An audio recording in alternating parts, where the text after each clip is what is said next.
It's that time again. It's time for the Deacon Speaking podcast, and you found it. You found it, my friend. This is Deacon Tom Scarlett, and I am your Deacon Speaking. I am the Speaking Deacon.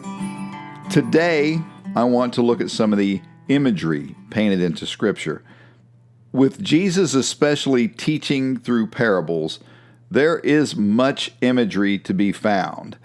But as a whole, I've noticed that there's quite a lot of imagery in the accounts of Scripture that paint wonderful pictures in our minds. Mountains seem to be a reoccurring feature in Scripture, and many of them should sound familiar to us. Mount Ararat was the resting place for Noah's Ark when the floodwaters receded. Mount Zion is where Abraham bound Isaac, preparing to sacrifice his son. Mount Sinai, also known as Mount Horeb, gave us Moses in the burning bush, and the list goes on and on. Jesus preached the Sermon on the Mount, overlooking the Sea of Galilee. The Mount of Olives in the Garden of Gethsemane was the start of Christ's passion.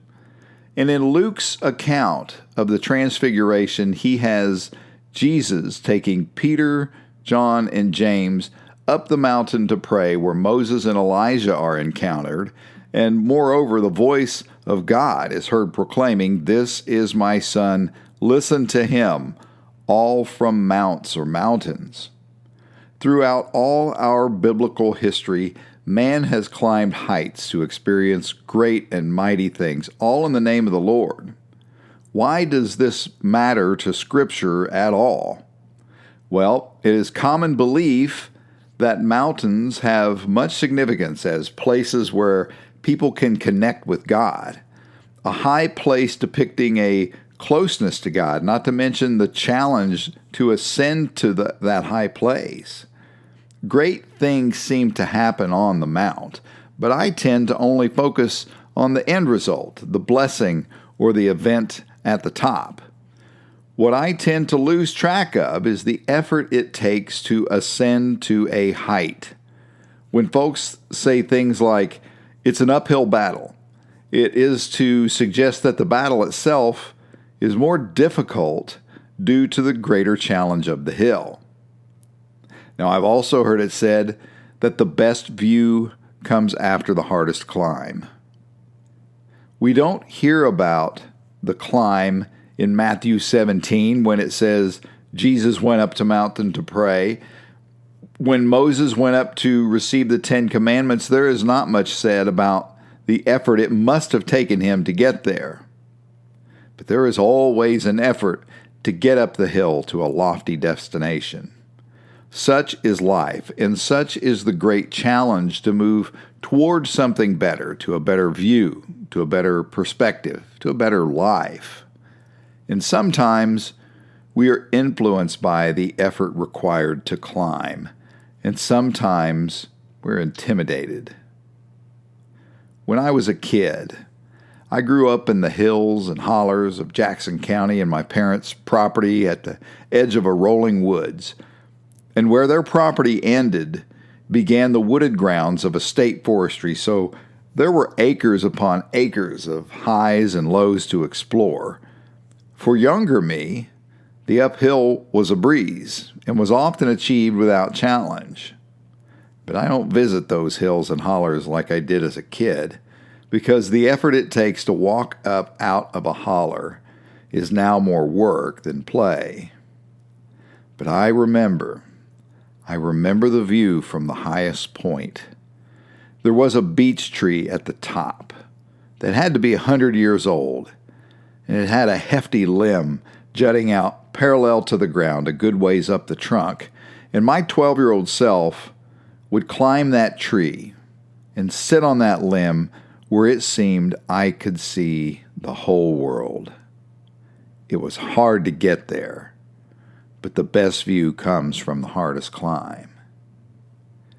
You know, there is a particular instance in Scripture where we do hear about the climb, and that is the account of Christ's passion, where he, in a tortured and weakened state, picks up the cross on which he was to be nailed by feet and hands and made the treacherous climb up to Golgotha to his crucifixion, fully aware of what awaited him. He climbed the hill because of a promise to us, a promise of salvation, a promise that he would climb the hardest hill so we do not have to, a promise of ultimate love to lay down, as he taught us, one's life for a friend, that is to say, us. So this promise wasn't that we wouldn't have hills to climb and mountains to overcome in our lives. Our lives are fraught with the mountains and the valleys and the hills and the hollers of our time here. These vicissitudes of our lives are the hills we face and the spectacular views at the top. And it's also the low spots when we look around us and all we see is valley. Make no mistake, there are blessings to be found in those dips. And often that forging and tempering we experience when we are low bolsters us to ascend the next hill and realize the grace poured out on us as we catch our breath at the top. I'd like to think that one day I could make that trek that I made as a boy once again up to the highest point through the briars and the thistles of that familiar woods, where I could sit on that beech tree limb and wonder at God's glory over the treetops. But in our lives, all our lives, we have seen many spectacular highs after many spectacular lows.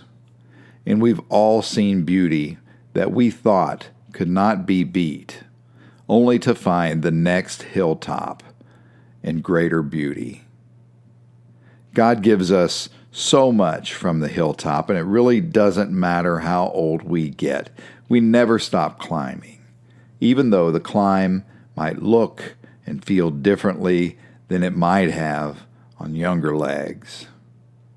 But the beauty and the promise remain the same with our daily imitation of Christ by moving our feet in the direction of which we are led, and we persevere throughout the journey, regardless of the difficulty or the challenge. Yes, Scripture is packed with many accounts of mountains because the best view comes from the hardest climb. Let's all keep moving our feet and not lose focus on the view from the top.